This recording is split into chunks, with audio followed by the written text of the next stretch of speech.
probably I think we can start now. I think we have few viewers now. Okay. Fine. Okay. So Yeah. hi everyone. Welcome to the episode of what do you call World of Books. It's a Kapi Poha session, and the series which are following here is World of Books. And the topic which we plan to discuss today is Vidyarambam. So yeah, today's speaker is Manoj Nambudri. So I'll tell you more about the speaker now because he's a very special person in my life. I share a very special sibling bond with him. So I know him since I was 10-year old. So when I was a kid, he used to stay in our neighborhood with his two brothers and parents. And there are three brothers, so we call them three musketeers, or because all their names start with M as well. So I have bugged this guy so much for my homework, my projects, etc. And I was a chatterbox and used to patiently listen to me answer all my umpteen questions and all. So what I've learned from this family basically is gift of sharing and a gift of giving basically. So main thing which I've learned from him basically, Manojetan, is like joy when you share something with somebody or you give something to someone without any expectations. That's why I call him a hero basically. And apart from these qualities, I think I admire another quality of him is that he enjoys little things in his life, little moments in his life. He's a very simple, humble, down-to-earth person, and he works for a Canadian consulate in Bangalore. But in spite of his busy schedule, he takes out time for his passions, as well as he spends his time in little things which he loves to do. So now I'll hand it over to Manojetan, who's the hero for this episode for us. Thank you, Smita. It's overwhelming that you have introduced me and gave me a chance to participate in your chat show. Thank you. So yeah, so now can I bombard you with few questions because the topic today we had is Vidyarambam. So what we normally say is for reading a book, the journey starts with knowing letters basically, or Aksharamala or alphabets basically, whether the book is in any languages. So that's why Vidyarambam is really important and has a lot of significance in one's life basically. Yes. So let me ask you this question: what is the importance of Vidyarambam basically? So Vidyarambam means Vidya means knowledge, and Arambam means beginning. So it's the beginning of beginning or the initiation of a formal knowledge or learning process especially for kids, small kids, when they are in 2 or 3 3-year-old, around 3-year-old, they are introduced into the learning process through a ceremony, which is which on the Vidyarambam day, which falls on the Vijayadashmi day. So it's Vijayadashmi is an auspicious day for Hindus. So the Vidyarambam falls on the Vijayadashmi day, and the small kids, the parents, they write on the tongue of the child or the small child. They write Hari Shri Ganapate Nama on the tongue with a gold ring. So and also puja is done, and also the people keep children and elders keep their books 2 days before the puja in front of the deity, which is goddess Saraswati, who is the goddess of knowledge, wisdom, art, music.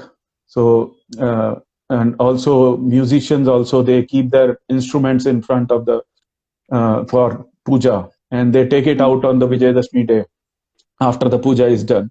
And once the puja is done, people write on sand or rice and read from the book they had kept on the for the puja. And musicians, especially, they play instruments, or they play their instruments, and even famous musicians, they visit. And so there are some temples which are famous for this. For example, the Udupi Sri Krishna temple, where it's very famous for the for this festival. So even great musicians go there annually to participate in for the Vidyarambam. So it's very important. It's an auspicious day where the initiation of learning starts. and many students who want to join music, who want to start learning music, they choose this day as to start. So that's the importance of Vidyarambham in our culture. So for me also this Vidyarambham is very special because I completed my manuscript of my books. I've kept it for puja because today is Ashtami, the 8th day of the Navratri festival. Okay. And also as you know that I started learning Bharatanatyam after 25 years. It's been 6 months. Oh. So I've get my Chelanga, the Ghungru also for puja this time. Okay. So yeah, Good. but the only thing is we can't go to a temple this time. We'll have because of this COVID pandemic. So we have to do this everything at home itself. Okay, good. So all the best to you, and let's hope when we are eager to read your book. It'll take some time. Let's see. So again, I'll go back to questions which I have for you in next one. So why are books kept for puja, and what is the significance basically for readers would definitely want to know why books are kept and their significance on that particular day. Okay. So books, as in our culture, are considered as sacred, and it's and even if we drop a book on the floor or we accidentally we step on it, we touch the book with our palms and keep it on our head to respect to the book. So the books are very sacred. So we worship books worship these books, and we keep these books in front of as to get blessings from the goddess of learning and wisdom. So that's the main. It's basically a worshipping the books, and it's only not only books which we worship. We also worship the music instruments. They are also kept. Even the craftsmen, they keep. There is in this part of the world, I have seen Ayudha Puja, which is celebrated. I think tomorrow. The craftsmen keep their tools for puja. So it is basically their livelihood, which these tools are their livelihood too. So they keep their so for a person who's learning, his books are his tools basically. So that's how. That's the importance of the. And also children on the Vidyarambham day, they keep their books for puja. And I remember during my childhood days, we never asked to study on these 2 days. So it was fun time. These 2 days were fun time. And also, I think books need a rest. So when I was a kid, I used to look forward for these 2 days because nobody will ask us to study. So it used to be fun time when I was a kid. So that's interesting. So next question I would ask you is, does book give you a better understanding of our culture and traditions basically? Do you agree to it? Yes, obviously. Books are some of the books. Some of the books are part of. Our culture is part of the came from those books. Basically, if you see the Upanishads and all, our culture is part of those books. It all comes from there. And authors, some of the authors are they write based on those books. And there are authors who write on some other cultures. So and authors obviously they refer to these the books on some of the books which are part of our culture. And also some of the authors may write we may have references to the culture and tradition of the subject of the book. Basically, if the author is writing a story about a girl in the northeast of India, the author obviously he will write about the culture there where the girl was born. So so we know when reading that book, we come to know what the culture of that area or that particular community. So it's part. So it makes us understand what culture that community has, and whenever we read to the books. And also the author has a tendency to promote his own culture. Absolutely. Yes. So their belief system and values and upbringing, Yes, all those yes. all those things Those up all in come the and book. come into the books. Yeah. Maybe unknowingly or knowingly, he writes. It comes closer, yeah. Yeah.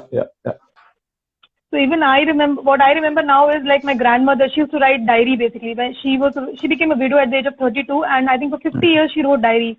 And she used to write about all this political background, the way the pujas are done, traditions are done. So I mean, for generation like us, it's very easy to read it and understand the concept which is explained there.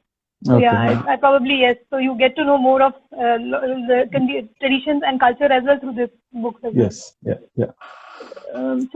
So another interesting question is that I know you are an avid reader. So your father was a Malayalam professor in Delhi University, and you have inclination to your Malayalam literature as well. So I want to know how books have helped in your life journey, basically. Basically, books. Once you start reading books, you have patience. The patience level increases in you because you are always with a book and you are concentrated on that book and nothing disturbs you when you are reading. And once you are throughout into the book, nothing. So it helps in patience. It has helped in gaining more and more patience in my life. With things. And also it helps in understanding others. Some of the books maybe it may refer to many issues and all, many issues which people face, and for example, people face many issues. So when we read that book, we understand what are the issues and how those people had overcome it, how they solved it. So those are things which we grab into our minds, so that when something comes to us, we apply those little knowledge and what they went through and what we can do at that time. It clicks sometimes. So these reading those books, these things come up when we are in such a situation. So those things help in when you frequently read books and understand that. And it also increases your analytical skills, because once you start reading your book, for example, it's a story, then for example, if you are reading Ramayana or Mahabharata, there are so many characters in it, and you tend to relate to these characters. When in one part of the story, many times you forget that character, and then when you come to this part and it refers to that character, you try to analyze, who was he, then how, what happened. So these little analysis comes into your mind, so it improves your analysis skills. That's how books are important in my life. So in Malayalam literature, who's your favorite author basically? Is it M.T. Vasudevan? Who is it? It was. I started reading Malayalam literature when I was 10. After my board exams, my dad had a huge collection of books, and I had nothing. After the board exams, I had nothing to do, so I just grabbed one by one each. And I read M.T. Vasudevan. It was quite interesting because he talks about his books mostly talks about the social injustice and all. And also I liked S.K. Pottakad, his travelogues. Yeah. It's quite interesting.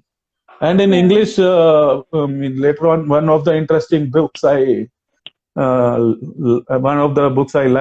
interesting things I liked in the book is a book called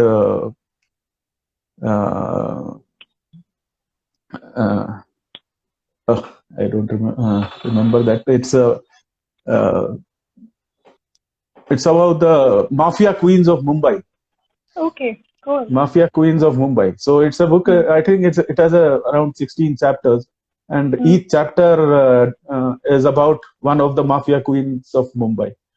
Oh wow, interesting, basically. Yeah, and they had so much. They were so much powerful that, and even it was interesting. These women were so much powerful in those days. It is based in 70s and 60s. I think 60s to 90s, when all these famous dons like Varadarajan and Mudaliar were there, and among them these women were really competing with them, and some of them were really the dons. They used to go to them for advice. Oh. Yeah, that was the most interesting part, that these dons who had a so much stronghold in Mumbai, and they used to go to them for advice. And these women sometimes many times have means engaged in stopping the gang wars. Oh. Yeah, they were the middleman for these gangs who negotiated things with both the parties. It was a very interesting book. Okay, cool. I have noted that book name anyways. Yeah. So I think we've come to the last question for you. So that is, I think what I want to know is maybe what you want to share with the viewers, basically. Any one thing from your life experience, what you want to give it away as a giveaway for our viewers, basically. Basically, knowledge is power, and it is important to gain as much knowledge as it is important that you gain as much knowledge as you can in your life, and don't hesitate to share knowledge. And there's one incident which happened when I was into software development. There was one of my client, and we had made the software, developed the software for him, and he had distributed it to his clients. It was basically a very technical software, scientific and technical software. So then after a couple of months or a year, one of his competitors came to us, and he said he wants the same software to be developed for his products. So, and this was his competitor, and then we were I was surprised, or I didn't know what to do, whether to accept that or so then I went to this client and told him that this is how this happened. So he was very cool. He was one of the very respected person in his industry in India, and he said, "Cool, you do it. There's no issues." We so it was his direct competitor, and he said, "Oh, cool." So I don't have any problem in sharing this. So you can share the code. But he said, even if he gets that software, he will. What will he get? He may sell some of his a couple of more of his units. That's it. Absolutely, yeah. Yeah. So he was so confident about the knowledge he had that he knew that his competitor cannot do anything for him, and not harm him anyway. Harm him, yeah. So that's the power of knowledge you have. So if you have knowledge, that is power. It's the best power you have in hand. Yeah. So that's one of the messages which I want to convey to the viewers. Okay. And and one more is that do whatever you do, basically enjoy whatever you do, and do whatever you enjoy. Yeah. So I think whatever you said, you lead by example, because your life is also like that. So I admire you for these qualities itself. So Manoj, I want to tell you one thing, that I've heard that you are a good singer as well. So I know you used to love music. I've never seen you singing when I was a kid. But if you can sing 2 lines for us from one of your favorite song, then it'll be great. Okay. I'll sing. Okay. Hari Hari Vasundhara pe Neela Neela ye gagan, ke jiske palak keeping. I don't remember the lines. जिसकी पालकी पे उड़ा रहा pavan. Okay, I don't remember the lines, or maybe I will sing another one. Okay, It's your this is pitch. one of my favorite Kishore Kumar numbers. It's Okay, let's go. चल के तुझे मैं लेके चलूं एक ऐसे गगन के तले जहां गम भी ना हो आंसू भी ना हो बस प्यार ही प्यार पले एक ऐसे गगन के तले. Thank you. It was lovely listening to you. So yeah, Thank you. probably we've done with our questions, and as you've sung a song for us as well. So yeah, so this episode was basically on Vidya Arambam and how important it is in one's life, and specifically people who read, who are into your creative field. So it's very important. So that's why I thought this topic we could have a discussion on our episode. So yeah, now our show is coming to an end now. So the giveaway which even I want to give to the people or our viewers from this episode is give a gift of sharing and giving. So it's a festive season, so I want people to share the joy with other people. Be a giver this time. Be a giver in life, basically. And so I just want everybody to enjoy the festive season and just wishing them love, happiness, and abundance at this point of time. And also, I want to check my comments. Last time I missed checking the comments. If anything is there, if people have any questions, they can just ping us or DM me with questions so we can answer it. So let me just once see the comments if there are any questions, basically. So I don't see any questions as such. So thank you everyone for coming for this show. So let's catch up next week in another episode with a new guest. Whether the person is a hero or shiro, you'll get to know by next week. And thank you, Manoj Namburi, for coming into the show. But I call you Manoj Etan, so that's because you're like an elder brother to me. Thanks for your time. Thanks for all the insightful information you shared with us. Thank you. And bye viewers, bye everyone for now. Thank you all. Bye.